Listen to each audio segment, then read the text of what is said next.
rivals go head-to-head this weekend when the Pirates face the Cubs at Wrigley.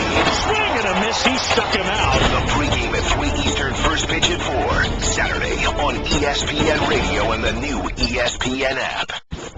ESPN Radio. This is the Thundering Herd Podcast.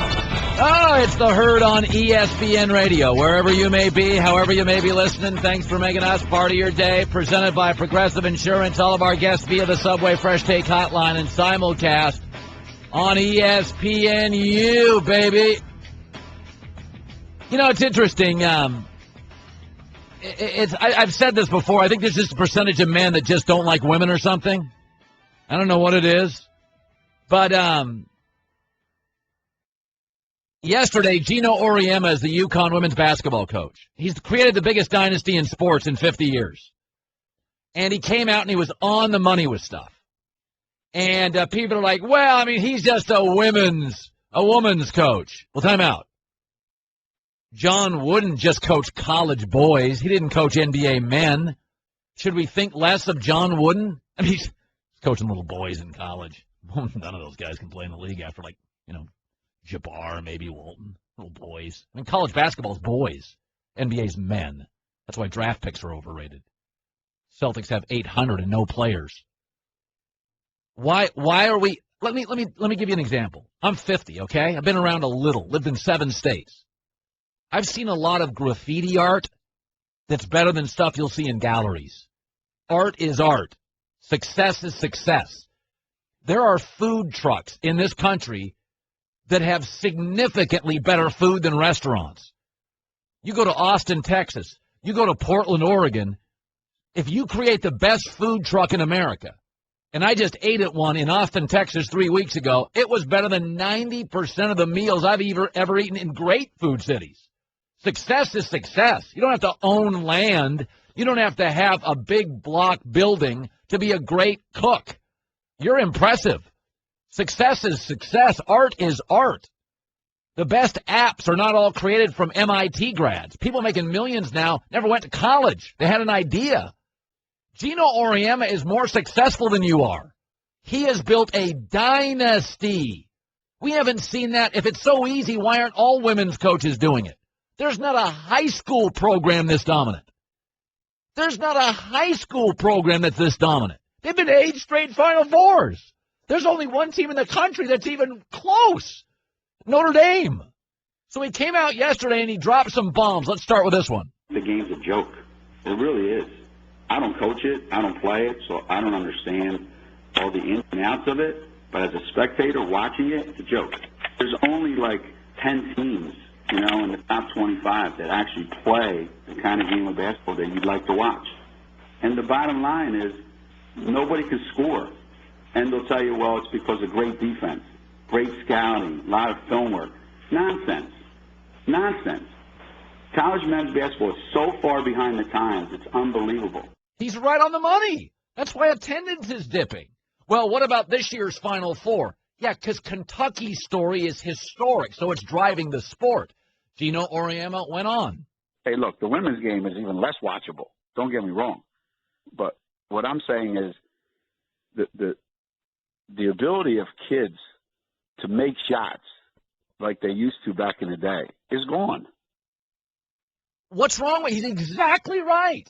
And I went on Twitter yesterday, and everybody's taking shots because, well, he just coaches women's. So the best college hockey coach, Herb Brooks, Miracle on Ice. You know where he won all his games? In college hockey. Herb Brooks was a college hockey coach and the best. You go look at his record. It's unbelievable. He won everywhere. So I should think less of him?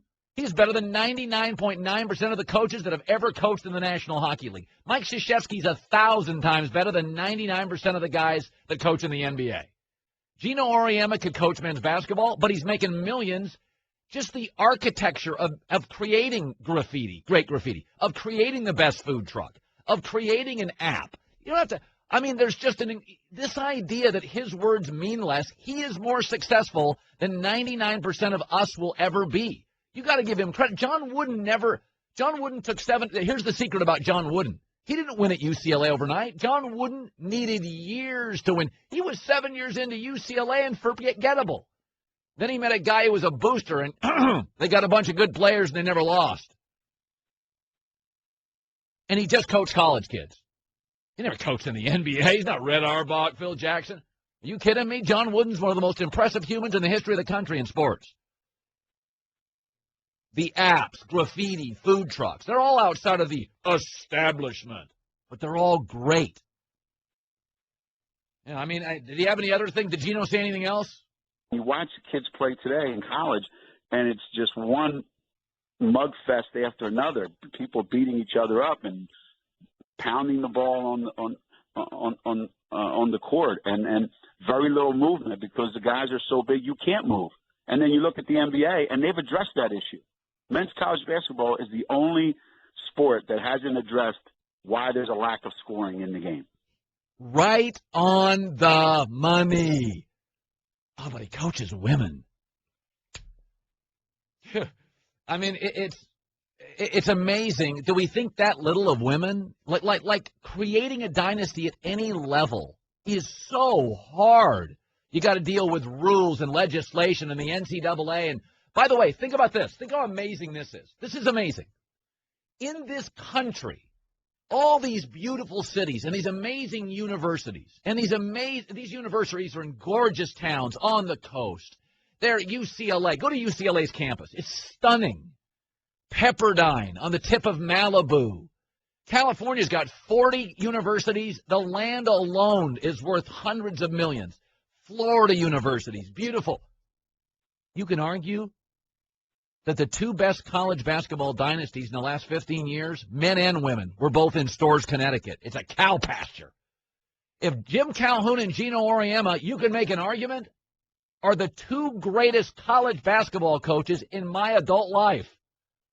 They won in Storrs, Connecticut. I live 20 minutes from Storrs, Connecticut. You can't get me there. And my last name's Cowherd. I should love cows, because that's where that place is, in a pasture. But he coaches women. Are you kidding me? Who cares? It's amazing. Want more of The Herd? The Thundering Herd Podcast.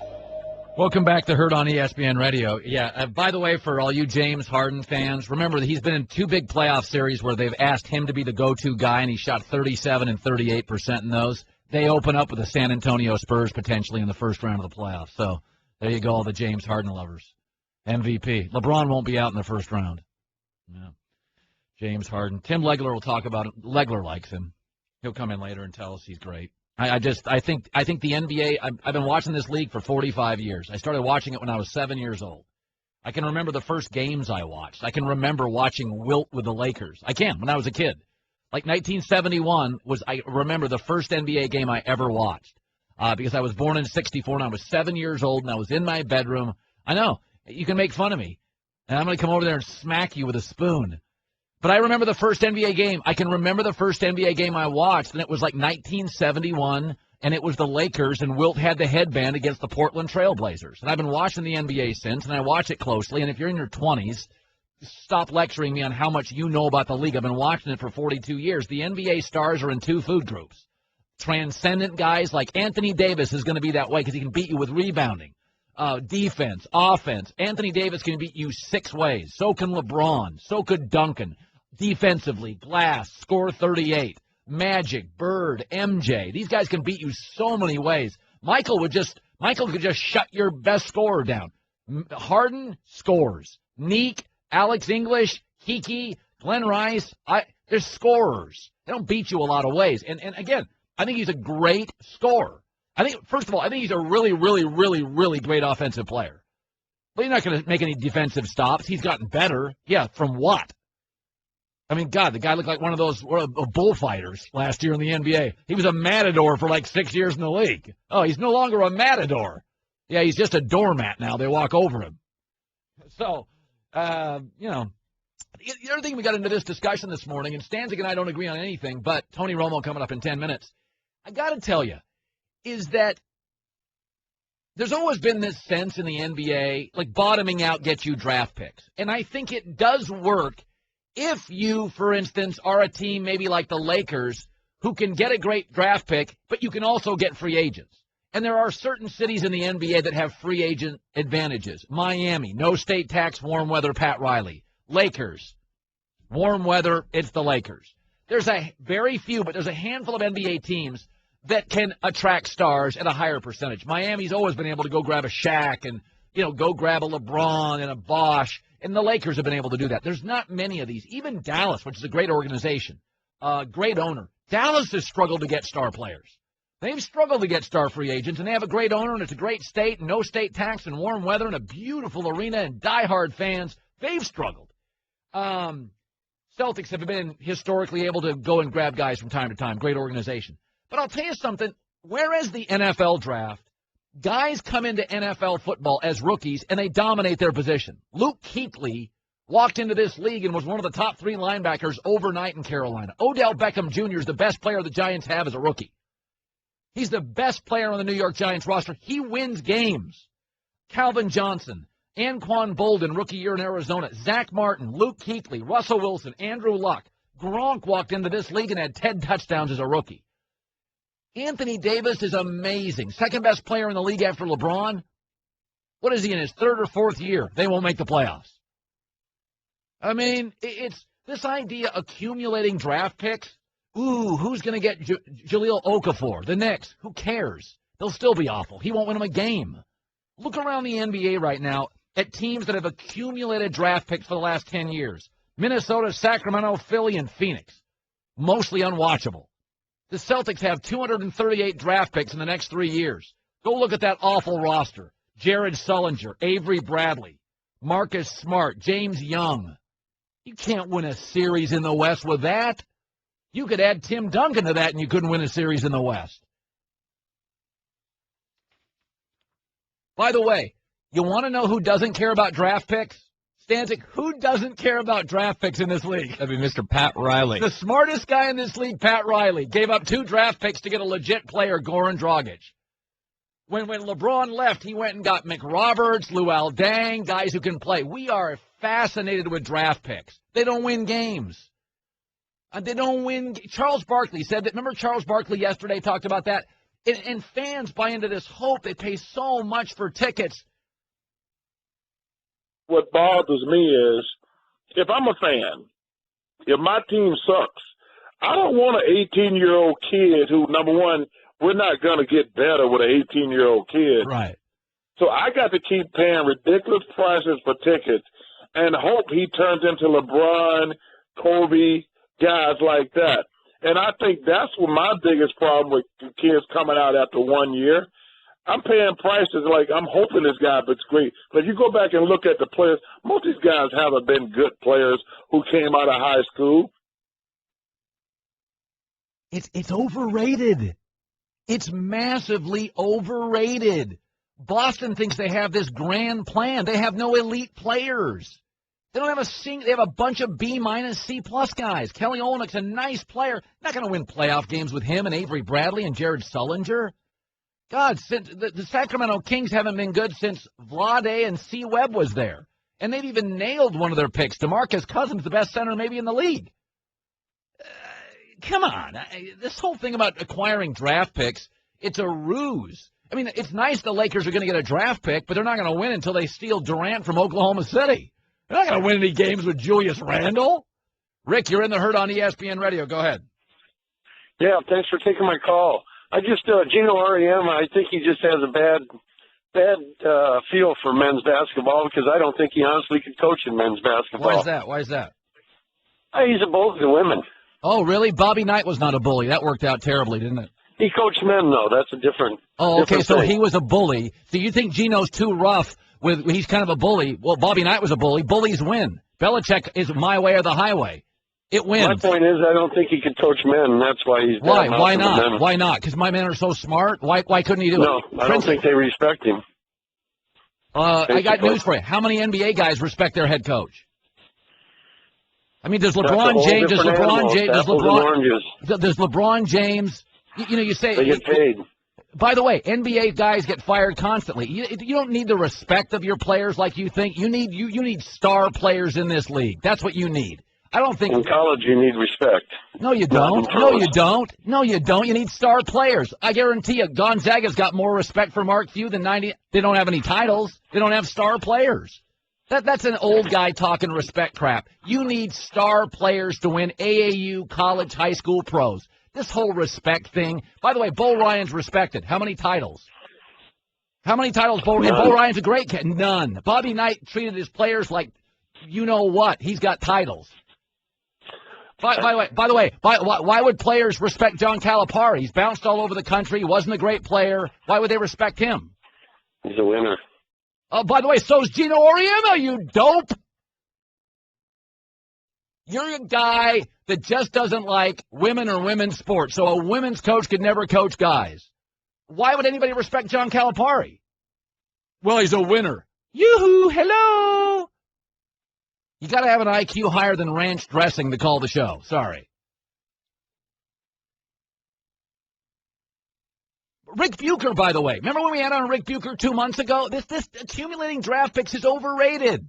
You need to be able to translate draft picks into real players. And what we've seen is there's no guarantee on some of these guys. There isn't. There's no guarantee on these guys. Look at all these teams accumulating draft picks. I think it helps in the NFL. I really do. I think it helps in baseball. I mean, we're seeing now in baseball this year, the Pirates and the Mariners and the Padres and all these bad teams and the Royals, they've accumulated draft picks. But how long is Minnesota, Sacramento, accumulate Philadelphia? How long is this stuff going to go on? They don't have any great players. And even if you get one like DeMarcus Cousins, who's a great player, you can't win with one great player. Anthony Davis is unbelievable. They won't even make the playoffs. You're in the Herd, the Thundering Herd podcast. I was saying after James Harden scored 51 last night, he's a great player, but I've always put stars in the NBA into two food groups. There's the transcendent, win several ways. You talk about him 20 years later. They make teammates better. That's Larry Bird, Magic, LeBron, MJ, Duncan, Anthony Davis will be that, Kobe. They are really people we talk about 20 years from now. The other guys are Melo, Dominique, Glenn Rice, Alex English, Marbury. I think James Harden's one of those. I think he can beat you mostly one way. He's not going to be talked about in 20 years. I don't think he necessarily elevates others. And guys like him, I think, get exposed in the postseason. And so Tim Legler's joining us in the Herd. I think he's an elite scorer. I don't put him in the elite star category. Tim, am I wrong? I would say you're a little off on this one, and here's why. You cannot dismiss James Harden's playmaking ability. You can't. To me, he's not even in the same category as Carmelo Anthony. Carmelo Anthony's a guy that put up gaudy scoring numbers. At different times in his career, I guess he was a 6 to 8 rebound a game guy. Was a good low post player, but did very little throughout his career to create any offense for anyone else on the floor. And James Harden puts up actually similar rebounding numbers to Carmelo Anthony, but he's also getting 6-7 assists every night. So you can't dismiss that. James Harden is honestly one of the best playmaking ball screen players in the entire league. He puts up 25-30 every night, and sometimes that gets lost in the equation. But what he does to generate offense for other guys on his team puts him in a different level than Carmelo, in my opinion. So you see him as potentially winning finals someday? Yeah, I don't think that's out of the question to think that he could win a finals. The one thing he has to do, he definitely makes other players around him better because of his passing. But what he really needs to do, if he wants to be a guy that can lead a team to a title, with a good supporting cast, obviously, is he has to be more committed defensively. I think he's better this year than he was a year ago. He's got to go to another level, and that might mean sacrificing some of his shot attempts, sacrificing some minutes, sacrificing getting in foul trouble sometimes because you're locked into a guy and you're taking on the challenge of guarding the best player at your position on the wing.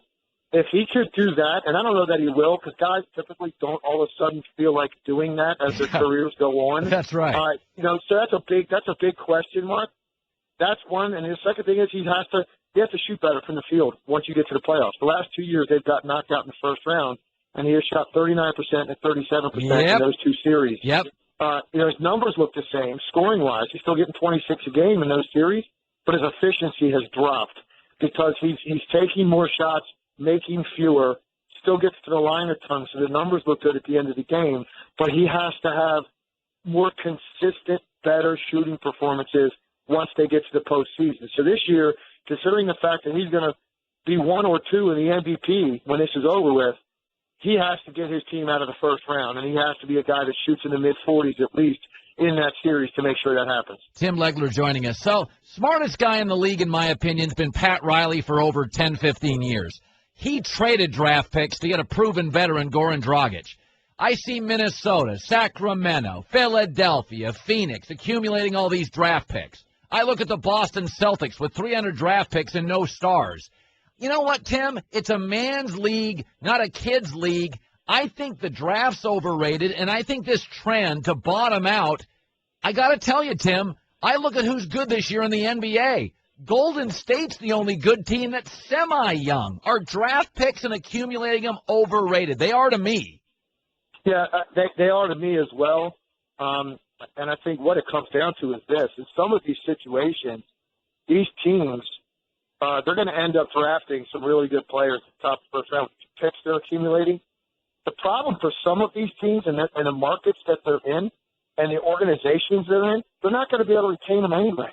If these guys aren't going to sign their second deal or their first deal after the rookie contract with the same organizations. So you're stuck in the same boat. These guys are hitting free agency in year 4, and you're not retaining them anyway. So, do I say, do you consistently be in that 36 to 41 win range for 8-10 years in NBA purgatory? Yeah. No, I think at some point you strip it down, you get rid of the guys that are mediocre players that aren't going to take to the next level, and you go for it over, in a 3 to 5 year plan at most.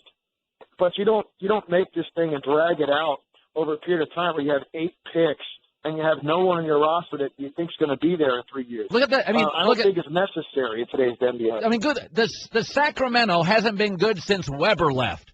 And they've had all these draft picks. Philadelphia, and Minnesota's got a bunch of college stars. I think we don't like to admit this, but it's a man's league. Even though it's more finesse than ever, even look at how good Anthony Davis is. He's now in his 3rd year, and he's great. He won't make the playoffs. I think we overvalue accumulating picks, and I read all this draft stuff. I mean, I like Okafor at Duke, and he may average 17. How much better are the Knicks? I mean, like Okafor. When will he come into this league and win games, in your opinion? No, I'm with you. I mean, depending on the situation he goes to, I mean, it could be 5 years before he sees a deep playoff run. Here's the other thing you got to consider, and I say this all the time. There's a reason that these organizations and these teams are in a situation where they're forced to tank. They made a lot of bad decisions. So now you're entrusting the same people in a lot of cases to now get this right with all these picks they have and draft the right guys. And I think that's been a problem in Sacramento. They've had high picks. They haven't hit home runs on those guys. They've whiffed on some of those picks because they're the same front office that allowed the organization to get into that situation in the first place. So you have to understand, it's one thing to get the picks. It's another thing. Do you have the people in place in your front office that you trust to make the most out of that? Once you've gone rock bottom, you now need to turn that around by hitting home runs on these guys you get. And in a lot of cases, that hasn't happened. Tim Legler, good talking to you, Legs. Anytime, Colin. Coming up next, one of the most popular athletes in America says something that people are incredibly uncomfortable with. Geico presents Strange Saving Stories. Astronomers detected an interstellar transmission. It stated, Geico, 15 minutes could save you 15% or more. The implications were staggering. Was the cosmos telling us we could all save hundreds on car insurance with Geico? Or did their radar merely pick up a signal from the nearby Rufus and Clyde's morning show? We may never know. Geico. 15 minutes could save you 15% or more on car insurance. I go back to something I've been saying. All fear is exaggerated. Gronk, one of the best players in the NFL, Vegas considers him an outside a quarterback, to be one of the 3 or 4 most valuable guys in the league with points. So he was asked if he'd rather suffer a knee injury or a concussion. And right now in America, the knives are being sharpened, the teeth are being sharpened against the NFL for concussions, yet soccer's got all sorts of concussions. So does cheerleading and cycling. So does lacrosse. But it's like the only football players get concussion.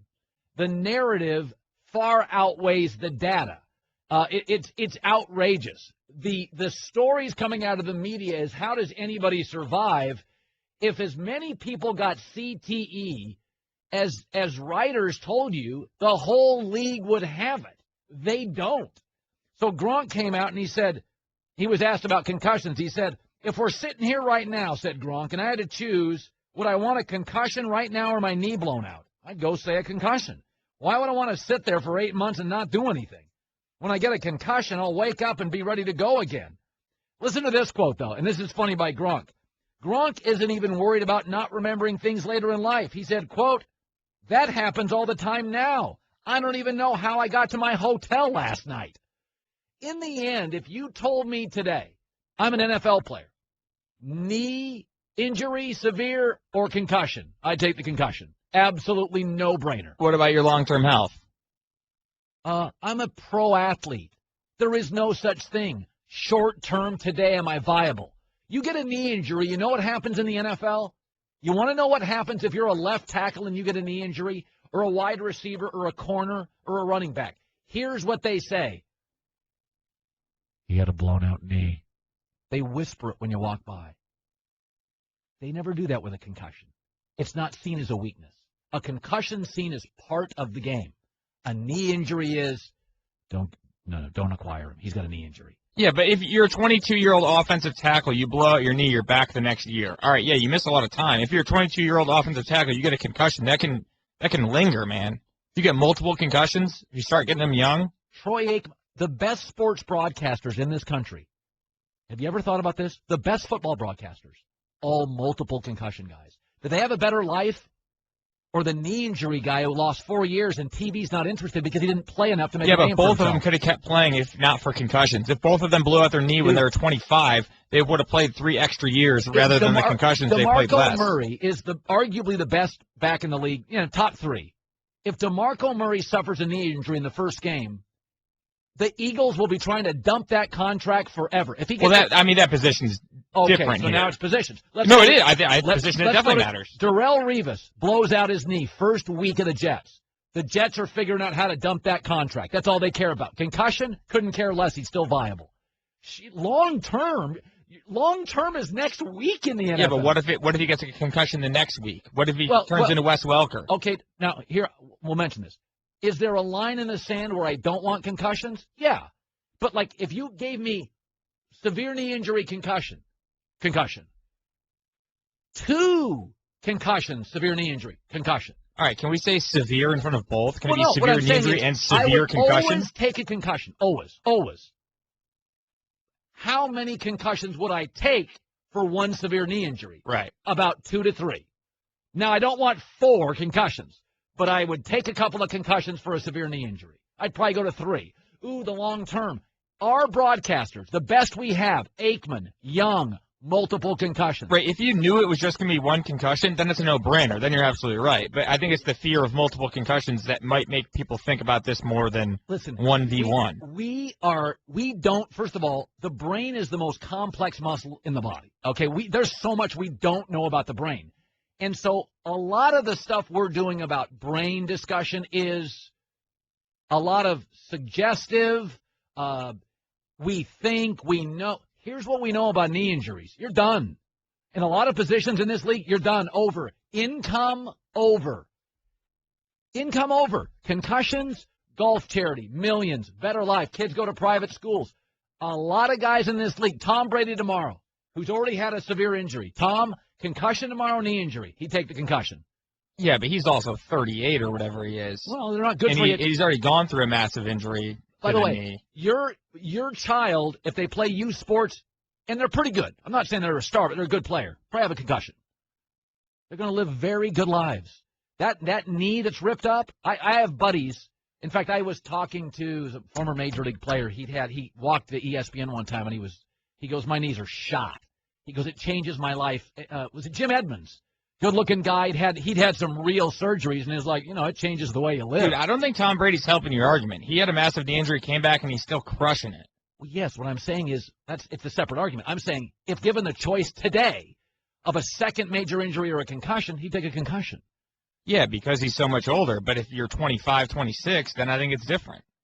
I think, again, the fear is exaggerated. The suggestion that concussions do this, because Dave Duerson committed suicide, guys on oil derricks commit suicide. People jump off bridges all over this country, didn't play football. Suicide is a incredibly sad and constant story over the last 100 years in this country linked to depression. They don't play football. So you can't take Dave Duerson and say, Junior Seau, and say, well, that is because you don't know. You don't know. We don't know. Doctors don't know. Chris, you're in the herd. Go ahead. Hey, another case for the injury versus concussion. Look at RG3. Blew out his knee. Would he have changed that knee for concussion, and he would have been back, and people wouldn't be questioning him as far as his ability to be able to be a quarterback? Obviously, there's a lot more factors that go into that. But the other thing, too, Colin, is similar to the concussions. When everyone's jumping off this bridge about concussions, it's very similar to all these other medical, liability waivers or these claims that are put in with all these prescriptions, that it could cause cancer, it could cause hemorrhaging, it could cause rectal bleeding. Well, these people go in, and it's not the only symptom they have, but if something comes up, they've got to be able to report it. It's not just a single facet to what's going on. It's part of a puzzle piece, or it's a puzzle piece that goes into a larger puzzle. Well, and we all, what's interesting about this is we all make decisions. I had a cocktail last night. It's not going to elevate my life. It'll shorten it. People do dangerous things. We drink things. By the way, we're legalizing pot. We know a brain's not formed until 25, and yet Colorado and Washington are token out at 17. That's not good for you. You've made decisions. Those brain cells lost may not grow back. I'm not a neurosurgeon. I don't know. But we all make choices, and given the option of concussion or knee surgery for an elite athlete, I think most would say I'll take a concussion. It's not going to stop me from playing in 2 weeks. That knee may never heal. Now, the brain may never heal either, but you can play tomorrow and make millions, and that can elevate your life. I've seen a lot of guys wobbling around that played football, and I've seen a lot that aren't. But you look around television right now, all the commentators, all the great commentators, they had a concussion. You know why most survive for 20 years and they have such a big brand name? They didn't have knee surgeries. They built up a career and a brand. Nobody's saying I'm rooting for concussions. But, people are suffering them all over this country. And there's a lot of dangerous jobs. Putting style in black T-shirts. It's Colin Cowherd, the Thundering Herd podcast. I love cutting callers off when they're wrong. It's therapeutic for me. The silliest argument in the world. It's amazing. It really bothers a lot of guys. Remember, 50% of guys get all the women. That's a fact. That is a fact. Let me get 50% of the guys get all the available women. So 50% of the other guys hate women. They do. A lot of guys just don't like women. You can tell on my email, on my Twitter. You should see the way female sportscasters get treated on Twitter and email. It's vulgar, vile, and disgusting. A lot of you don't like women. You've never had any success. Don't worry about it. Go back and play video games, have a Hot Pocket, and, do your wrestling thing. But the truth of the matter is, the argument that Geno Auriemma could not coach men, and your argument is because women aren't as good as men. So your base argument, if you take Geno out of it, is, of course he would succeed. Now, would he be Mike Krzyzewski or Phil Jackson? Yeah. Other guys aren't. Nobody thinks he's going to be the greatest coach ever. Could he coach men? Hell yes, he could. Of course he could coach college men. It's not about who you coach. It's that you have the ability to coach. He's running plays that men use. What do you think? He's running women-specific plays? He's running basketball plays. If you watch UConn play, they are wildly efficient. They're great inbounds plays. They're great half-court offense. Great. Those plays work with boys, men, kids, women, anybody that can move, everybody except octogenarians. It's not like he has plays. All right, let's go to play number 8, women specifically. We can't do that. Nobody else could do this play. It's only for women. Whether you play men's hockey or women's hockey, you're still substituting lines every 45 seconds. You still have the basic premises for hockey, basic lines, basic shifts, basic rules, basic interpretation, basic plays. Geno Auriemma is a coach. He's not a women's coach. He's a coach. And there are examples of people who have coached men, gone to women, women gone to men, and been very successful. Rick Pitino would succeed again with anybody. But what's funny about it is you think about the argument that Geno couldn't coach men because women are so inferior to men. Well, then how is any high school coach, Art Briles, how does he go to college and is a dominating coach? Art Briles was a high school coach. He's turned Baylor into a better football team than Texas. High school players to college players? How many college players did he even have in high school? 1 a year, 2? Now he's got 85. The idea that, where do you think Steve Jobs came up with his ideas before he was Steve Jobs, as a teenager in his garage, working with inferior equipment? The idea that, like women's coaches can't succeed with men, it's human beings. Are women different than men? Women tend to be a little more coachable. They're better listeners than men. Just as a gender, women listen more than men. Men tend to be outputters, women inputters. They listen better, tend to be, I guess, a little more nurturing, a little better teammates, a little less selfish than men are. So they both have their challenges, though. But I would argue you have to be a better coach with women, argue this, because where the man's coach, Kobe Bryant just takes over a game. I mean, in the history, how many women just elevated among other women and just jump over them? Russell Westbrook, you can coach him all you want. I could coach Russell Westbrook. With women, you do not have these meteoric athletes. There's the occasional Lisa Leslie, Cheryl Miller, Maya Moore, where they're really rare. In the history of the sport, there's been 7. Okay, guys, a man's coach, Kentucky's got 8 NBA players. Some of the time, and I'm not in any way saying Calipari's not a great coach. Sometimes that Towns kid, he just makes plays you can't coach. Michael Jordan, he just made plays. That triangle offense, it sucks with the Knicks. It didn't with Kobe and MJ because he had players, playa. So I would argue a woman's coach really does have to come down to efficiency, design, because the talent. I mean, there are very few women who just, I'm going to jump over and dunk. I'm going to score. There's never been a Kobe equivalent in the women's game, or a LeBron or an MJ. I mean, again, Lisa Leslie, Cheryl Miller were great players. But it's just funny. A lot of guys don't like women. That's number one. You can just read my Twitter account, my email on stuff like this. Number 2 is the argument is sensationally inept.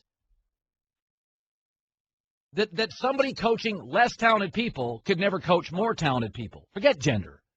Well, how did Chip Kelly go from New Hampshire to winning the NFC East in a very short period? Because he's a coach. He's a coach. John, you're in the herd on ESPN Radio. Go ahead.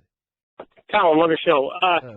Along your argument, you have most of the people that say that the women's game is inferior, they believe that, in my opinion, they believe that is because most of the women don't play above the rim, and they just don't feel that that's basketball at that point. Well, John, they are inferior athletically to men.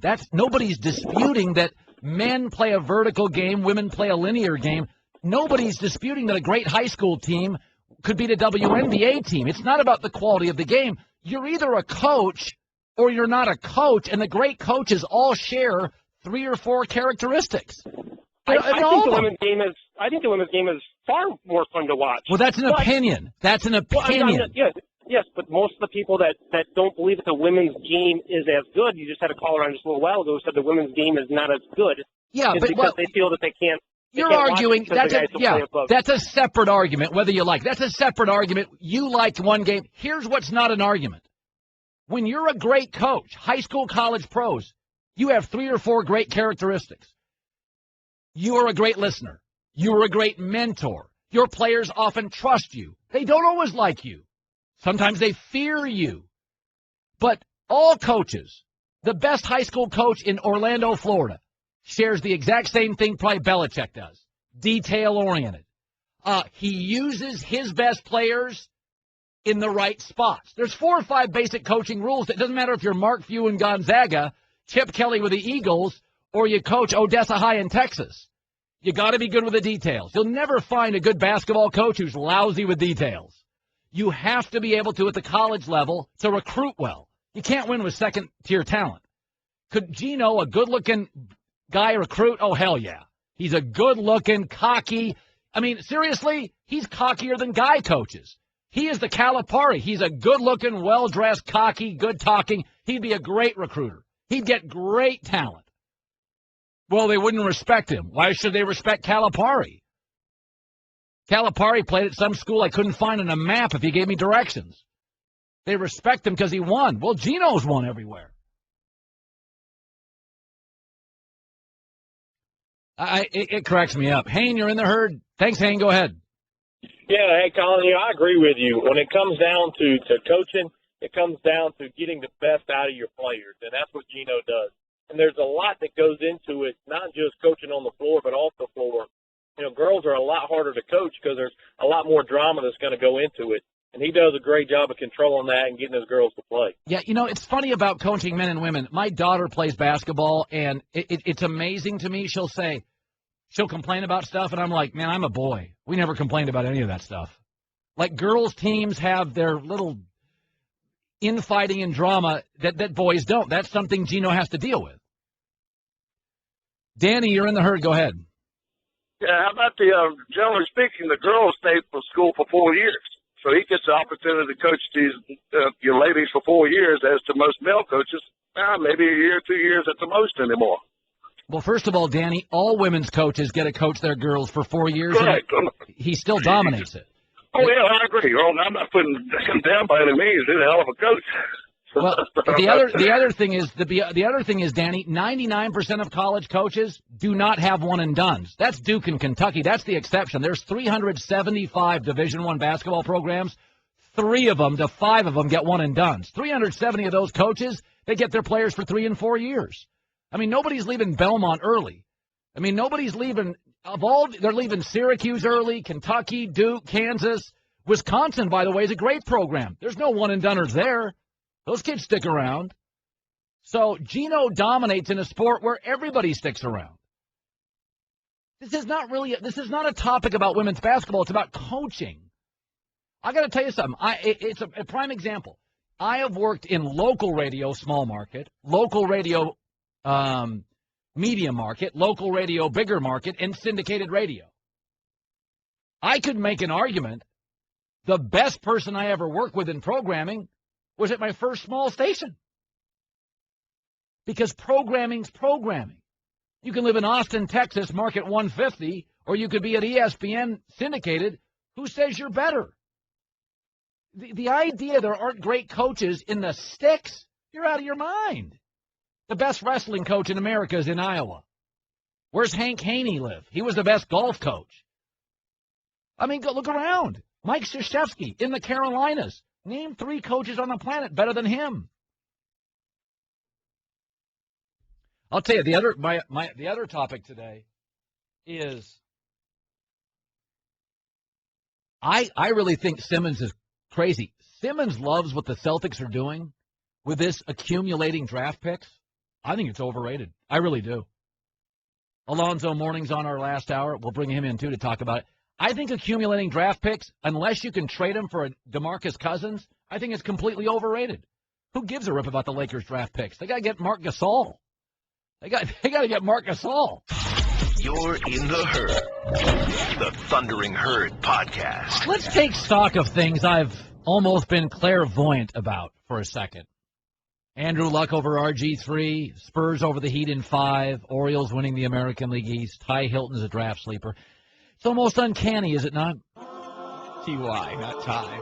I call him Ty, you call him T.Y. I have a relationship with him. So I said several months ago, I said the guy that's going to fall to late in the first round, and a team like New England or Seattle will get him, and he will be the next Cam Chancellor. He'll be the next, hybrid player who is like, there's nobody else like him in the league. You can put him in space, you can have him as a pass rusher, but and this shows you the fear. This is what happens in the world. People are afraid to draft him in the top 5 picks, and he's absolutely the best player in the draft as an athlete.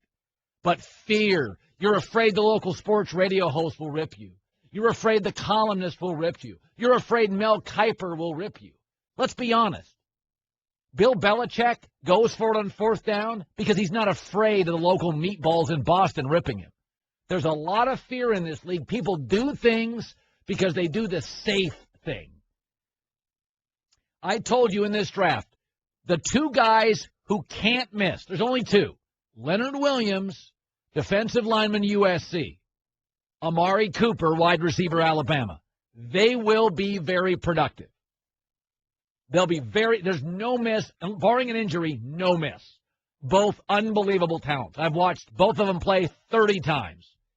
But I said, the best athlete in the draft, but he doesn't have a position, and he'll drop because nobody's got the courage right now to roll the dice with him. But who can? Pete Carroll and Belichick, because they are right now on fire, and they've built in a certain equity that they can do things and take risks because they've been successful. So an article came out today, the 10 safest picks in the draft by Mel Kiper. You know who's in it? The guy I predicted, Shaq Thompson. Shaq Thompson was the #1 high school football player in California 3 years ago. He didn't go to a high-profile university. He went to Washington, where he was the best player as a freshman at safety. They moved him closer to the line of scrimmage because he was too valuable. He was the best linebacker. This year they played him at running back. He was the best running back. A lot of coaches in this league won't know how to use him. You give him to the New England Patriots, he will be a star. You give him to Pete Carroll, he will be a star. But he doesn't play a position, and so if you draft him, a lot of the draft nicks in the media are going to say, well, I mean, he does it. He is an unbelievable athlete. He could be Ronnie Lott at safety. He could be Cam Chancellor at linebacker. He could be a running back. He could be DeMarco Murray. He can do it all. It's going to take the right coach to figure out how to use him. Pete Carroll would absolutely on defense figure out how to use him. Pete's great at finding guys, moving them around, putting them in spots. And Belichick, has figured out, and I said this morning, Chip Kelly knows all about him from the Pac-12. Chip Kelly will draft him. If he's available at 20, Chip Kelly will go after him because Chip Kelly now has the offense. He got 2 corners. He got Kiko Alonso. He'll go out and get Shaq Thompson and just put him safety, linebacker, rover, the kid's special. You're listening to The Herd, ESPN Radio. It's on the TuneIn Radio app. Shaq Thompson. Remember that name. Had to defend Geno Auriemma today. It's amazing to me how many guys are like, oh, he coaches women, he couldn't coach men. It's by the way, that's like saying a woman couldn't be the CEO of ESPN. Go look around the country. If you go look at the stock market over the last 10 years, women hedge fund managers have outperformed men because they're better listeners. We wouldn't have 2008 if it wasn't for hedonistic men in insurance and banking going in high-risk mortgages and high-risk loans. You get a lot of hedonism with men. Sometimes it's good. Sometimes it's not. Todd, you're in the herd. Go ahead, Todd. Colin, I'm just calling in to agree with you about Geno Auriemma. I think if you're a great coach, you're a great coach, regardless of the level, regardless of the sport, regardless of the gender. How many times you see small-level colleges where a coach is extremely successful in one sport, in an emergency, need to fill him in maybe in a girls' soccer role. He comes in, changes the culture, and they start winning right away, and he knows not a whole lot about the actual on-field X's and O's, but he knows how to win, and it changes it rather quickly. Well, we've seen, by the way, Todd, we've seen men like Geno can coach women. Why is there a belief that women couldn't coach men? Or a man coaching women like Geno couldn't coach men? This whole thing about respect, I'm sorry, but there's women bosses all over this country. And they're succeeding on Wall Street and Main Street. There's this idea that men won't listen to women. You listen to your wives, don't you? If you don't, you're not married long.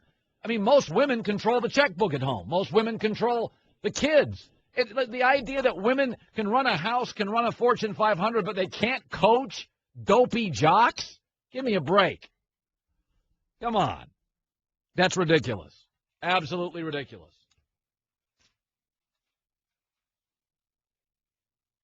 I laugh that it's even a topic.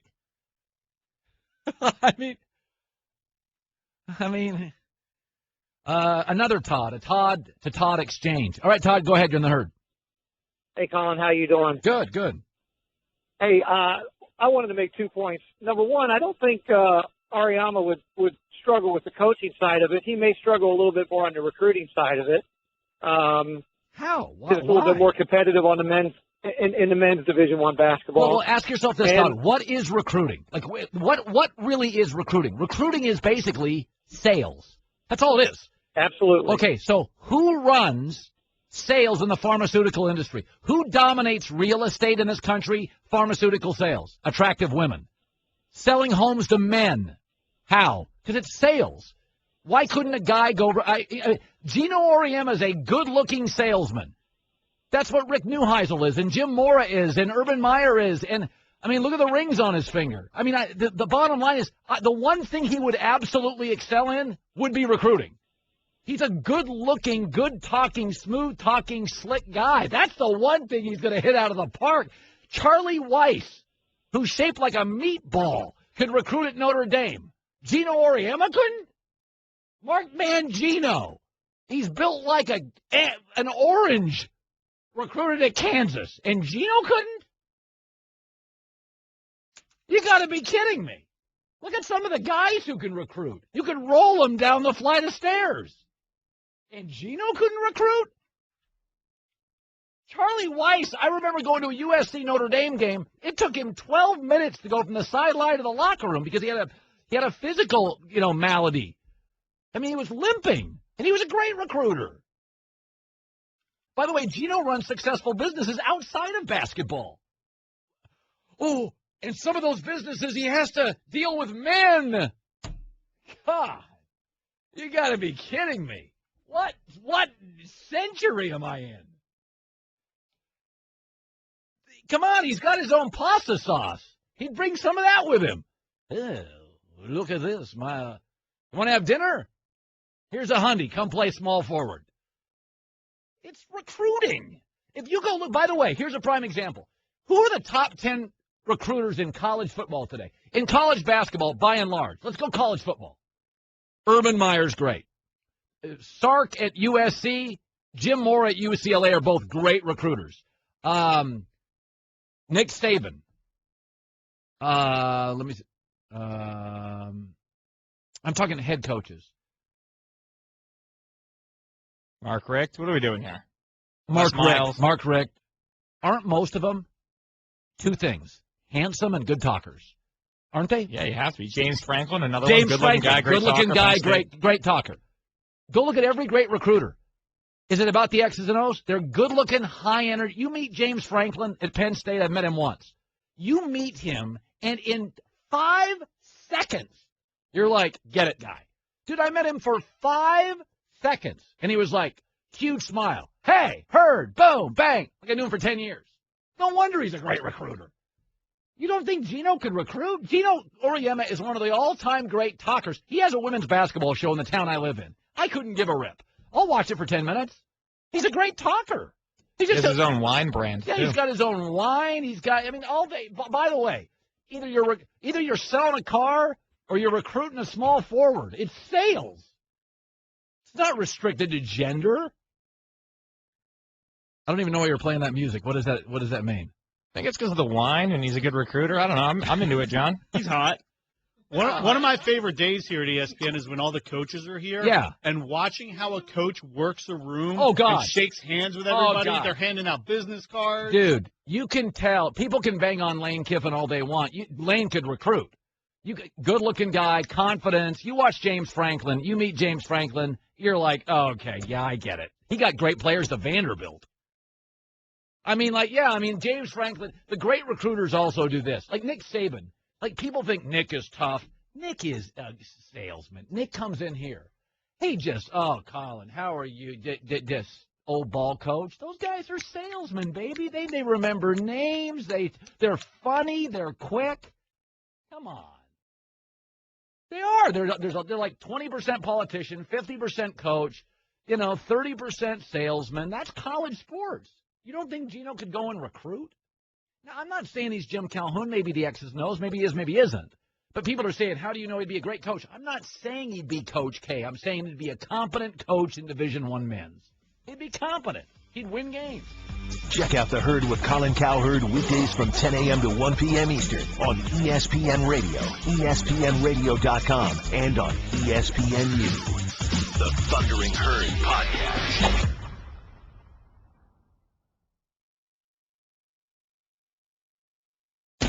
I'm George Sedano, and on the latest NBA Lockdown podcast, Al Horford dashes the Wizards' hopes, possibly, and have the Warriors figured things out against the Grizzlies. Download the podcast at ESPN.com/PodCenter. Two of baseball's best go head-to-head in interleague action when the Tigers head to St. Louis to face the Cardinals. That one is gone.